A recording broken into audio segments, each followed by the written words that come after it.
Philippe Verdier. Ah bah tu peux. Je dis un petit mot pour commencer. Bonjour à tous et bonjour à toutes. On se disait avec Vanessa à l'instant, c'est très solennel, là on se croirait à un mariage. Hein, c'est pas vrai, non? C'est un peu ça, on ne remet pas l'alliance, mais on remet le premier sceau de la ville de Beaune. La médaille correspond au premier sceau de la ville de Beaune avec le duché de Bourgogne, donc c'est un peu ça. Dans ma fonction de grand maître de Belnus, je ne peux pas dire que je sois né de la dernière pluie. Cependant, c'est toujours avec la même passion que dans mon laïus, je m'adresse aux impétrants. Et ce, sans aucune envie de décocher des éclairs de tous côtés.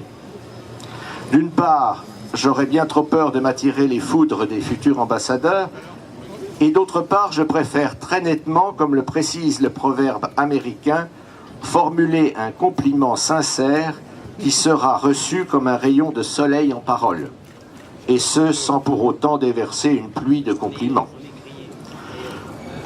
Comme le dit le plus beaunois des cinéastes, Claude Lelouch, la vie est une météo imprévisible.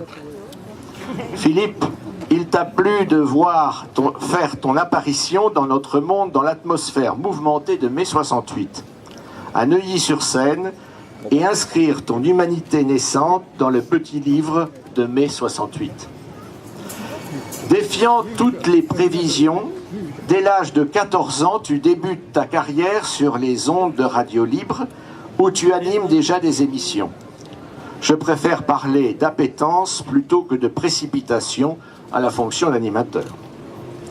Ton ciel est dégagé pour t'inscrire à l'université Paris-Dauphine, où tu vas décrocher un Master 2 en développement durable.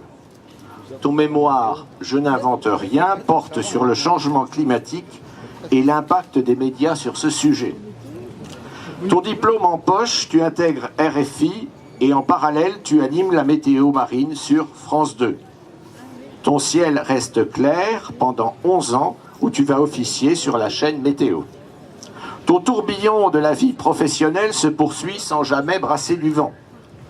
En 2001, tu vas collaborer à BFM Radio et RMC pour présenter les bulletins météo, puis en 2005 sur Europe 1.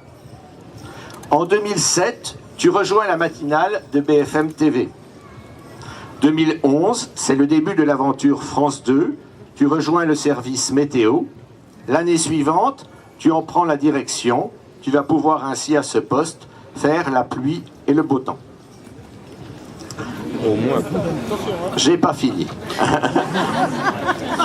C'est pourquoi le 10 janvier 2014, tu lances la nouvelle formule de la météo sur France Télévisions avec Florence Klein. Pendant cette période des années 2000, je peux dire que tu as le vent en poupe. Il faut préciser que c'est le fruit de ta passion et de ton travail.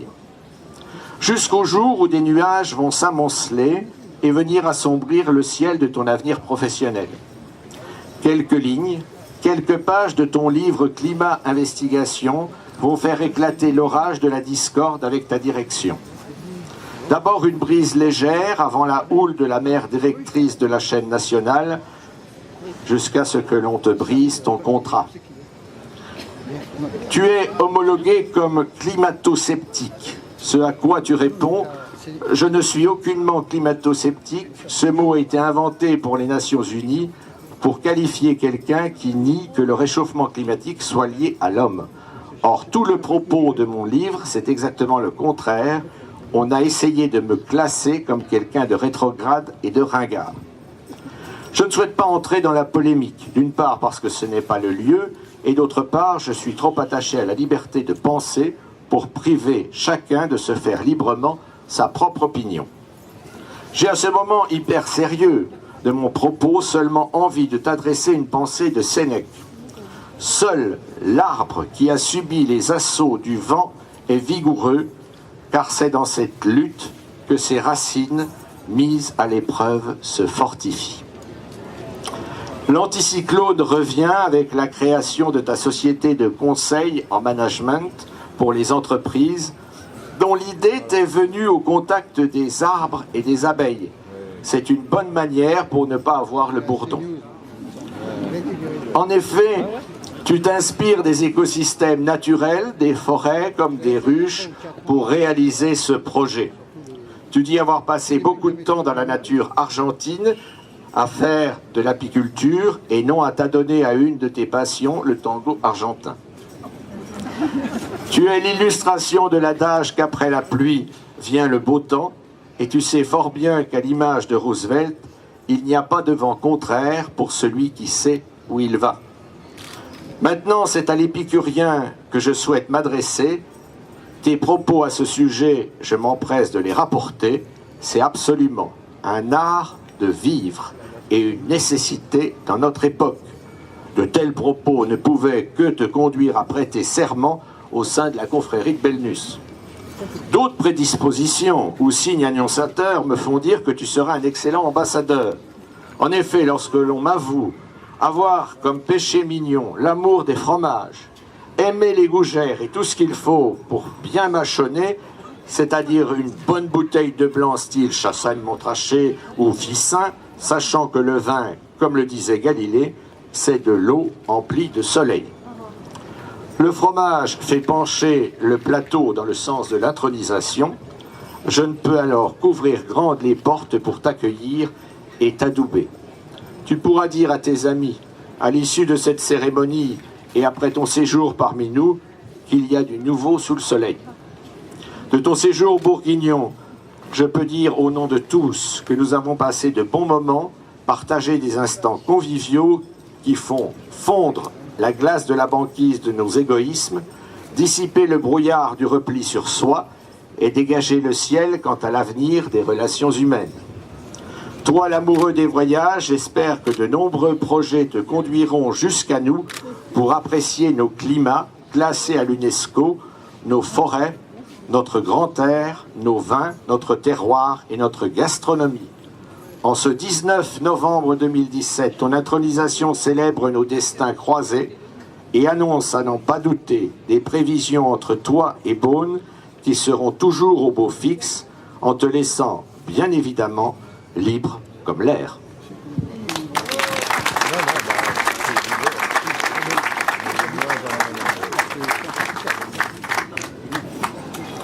Philippe, acceptes-tu de défendre et de promouvoir nos vins, notre gastronomie et notre terroir? Avec grand plaisir, oui, je le veux. Par Belnus, devient notre ambassadeur.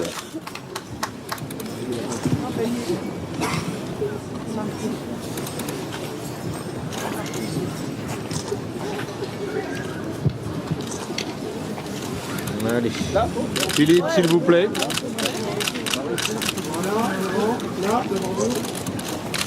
Philippe, s'il vous plaît. Philippe, s'il vous plaît, devant. Juste ici, vers moi, un petit peu vers moi ici. Voilà, au milieu là. Vers moi, Philippe, vers moi là. Merci beaucoup. Encore une fois, voilà, comme ça, oui. Philippe, s'il vous plaît. Philippe, s'il vous plaît. Faut faire tous les trois, s'il vous plaît. Mais oui, on va faire une pause et puis on va les faire. Très émouvant parce qu'on était jusqu'alors invités par un événement. J'espère, Laurent et à tous les membres de la confrérie, qu'on est à la hauteur. Après, on va pas citer le nombre de dégustations, voilà, de produits à manger, à boire. J'espère qu'on est encore debout le dimanche matin. Donc je pense qu'on, voilà, nous sommes à la hauteur et nous sommes heureux d'être ambassadeurs et on va continuer encore toute la journée. Ah bah, j'espère bien qu'on va continuer, c'est pas fini. Comment vous remercier pour nous avoir fait partager ces moments aussi émouvants, que ce soit les rencontres avec les gens qui font que votre ville est aussi magnifique, aussi accueillante. Voilà, pour l'instant l'estomac tient bon, donc on espère que ça va continuer. Et merci encore pour cet accueil merveilleusement chaleureux.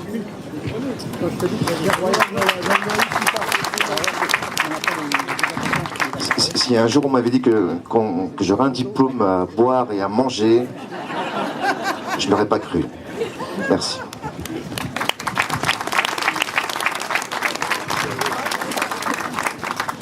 Est-ce que vous pouvez nous chanter quelques chants bourguignons quand même pour accueillir les impétrants présidents de la vente? d'organisation et je vous remercie.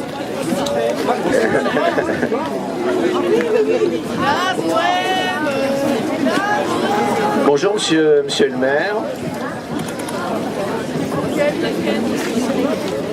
Voilà, je vais m'adresser à vous en quelques petits mots et ensuite je vous ferai prêter serment pour devenir nos ambassadeurs de Beaune et du Pays Beaunois. Tous ensemble. En ce moment un peu solennel, il convient au milieu des nombreuses agapes proposées de prendre conscience que ce rendez-vous annuel du 3e week-end de novembre est celui de la solidarité et de la charité. Je pense avoir de temps en temps les pieds sur terre et c'est pourquoi pour la défense de notre bonne terre, je ne souhaite pas me taire. C'est dire si ce matin je suis heureux de pouvoir vous parler de la fondation Tara.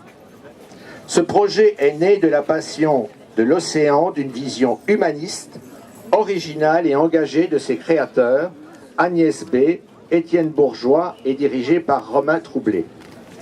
Au regard des noms de ses fondateurs, je pense qu'il est normal que cette fondation ait beaucoup de style. De plus, il semble évident pour une personne comme Agnès B., qui descend d'une famille de militaires et d'avocats, qui plus est née à quelques mètres du château de Versailles, d'avoir une âme de combattante, de militante et d'avoir la volonté de défendre de bonnes causes et de sortir sa griffe pour y parvenir.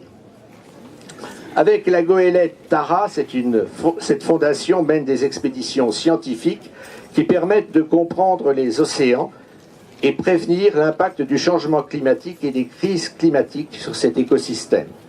Sensibiliser les jeunes et le grand public et soutenir les jeunes chercheurs, telle est la mission de Tara. La fondation, c'est 350 000 km de navigation autour du monde, à travers plus de 40 pays traversés et 40 archipels visités et analysés. Donc cet après-midi, il est hors de question de se faire mener en bateau par qui que ce soit. Devant le parterre des acheteurs, pas de playtime et point d'ironie.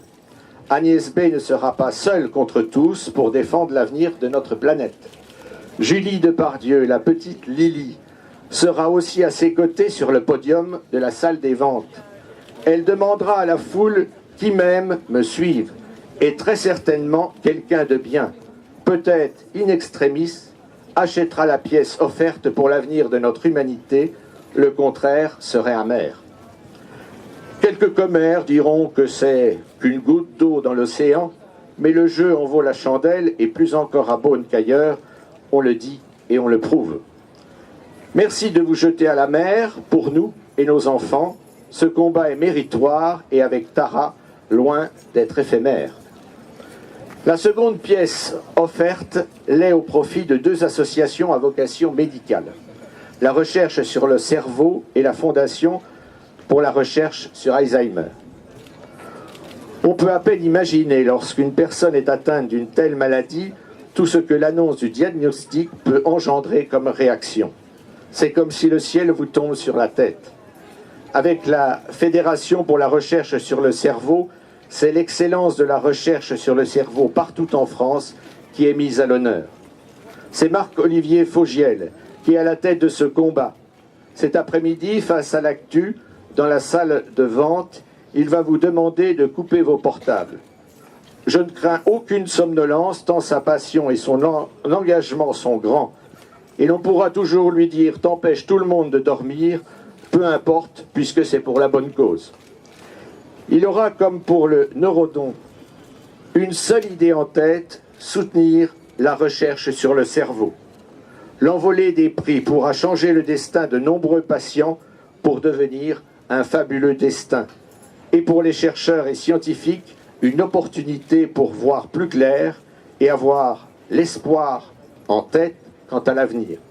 À n'en pas douter, vous allez tenir tête, mais vous aurez le dernier mot. Et comme chaque soir sur RTL à Beaune en novembre, on refait le monde. Désormais, et je vais parler de M. Aznavour et nous lui remettrons bien sûr le prix, il faut savoir que la recherche sur Alzheimer est menée par l'immense Charles Aznavour. Pour l'acheteur présent, le grand Charles pourra lui chanter qu'il est hors de question que tu te laisses aller, Pourtant, nous pouvons et nous devons tous mettre Alzheimer KO. Hier encore, on ne savait pas. Aujourd'hui, la recherche a permis d'identifier les lésions responsables de la maladie et de comprendre la manière dont elles évoluent. Alors, Monsieur Aznavour, emmenez-moi vers la possibilité de croire à une évolution formidable. Car lorsque le patient et son entourage a su que le produit de la vente irait à la recherche, il se voyait déjà plein d'espoir, afin que la longue marche conduise enfin vers les diagnostics fiables et la mise au point de traitement. Quoi qu'il en soit, ma main a besoin de ta main et donne-moi pour que dans les 10 ans qui viennent, les maladies puissent enfin dire « Non, je n'ai rien oublié ». Pour vous remercier de votre présence, des combats que vous menez chacun à votre manière et de l'honneur que vous faites à Beaune en venant présider la vente des vins, ce soir nous pourrons dire de vous, ils ont fait l'année. C'est pourquoi je vais vous demander de prêter serment afin que vous deveniez nos ambassadeurs. Lorsque l'on aime les arts et la photographie, on ne peut que vibrer pour la patrie qui a vu naître Étienne Jules Marais, l'inventeur du chronophotographie, et en devenir une ambassadrice. De plus, il suffit de prêter serment sans être obligé de porter un cardigan pression, mais simplement de faire en sorte que le B accolé au prénom d'Agnès signifie Beaune. Vous allez tous faire partie de la grande famille de la confrérie de Belnus. On ne pouvait pas le rater, mais si vous vous posez la question, c'est quoi cette famille? Sauf le respect que je vous dois, après votre passage à Beaune, je serais atterré si vous affirmiez encore « Paris, je t'aime », alors que nous sommes en train de vivre ensemble un long dimanche de fiançailles. Devant les témoins nombreux présents ce matin, il est temps de se dire « à la vie ». Je souhaite qu'au regard des résultats de la vente, M. Aznavour ne dise plus « je hais les dimanches », mais dans un cri du cœur, en parlant de Beaune et du pays beaunois, chante « et pourtant, je n'aime que toi » et découvrir que ce ne sont pas des plaisirs démodés, comme ils disent. En devenant chacun ambassadeur et en nous quittant, il est évident que ce sera un au revoir, et un au revoir ne peut être un adieu.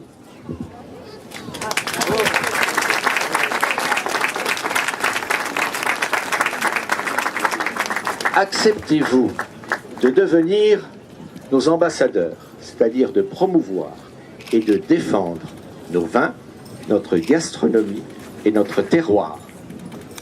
Oui, oui, oui. Par Belnus, devenez notre ambassadrice.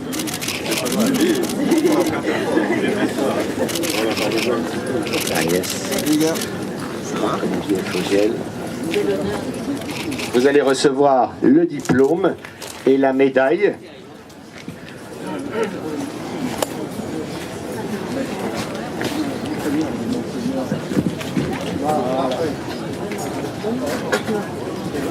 Et nous allons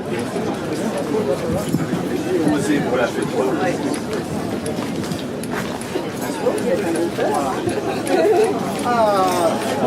Mademoiselle Julie. Oui. Julie, s'il vous plaît. Ouais. Julie en place, s'il vous plaît. Julie, c'est à gauche.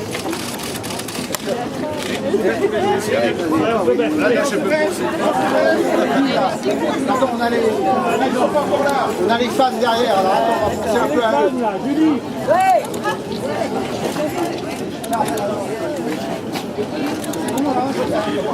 Ah, merci. Julie, c'est un autre diplôme. Agnès, s'il vous plaît, à gauche. Agnès, s'il vous plaît, devant. Agnès, à gauche, s'il vous plaît. Encore un peu devant. Regardez-moi là, en face. Devant vous, devant vous. Juste ici, vers moi. Agnès, s'il vous plaît, vers moi. Ici, là, oui. Allez. Ah, Monsieur Marco. Voilà. Marco, ouais, parfait. Marco, Voilà. Marco, prends-moi une ligne. Ouais, merci. S'il te plaît, vers moi, oui. Tous les trois, s'il vous plaît.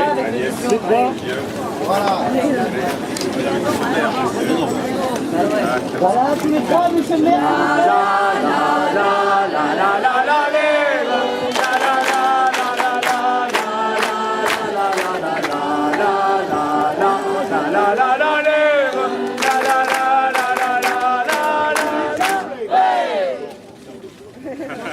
Merci beaucoup.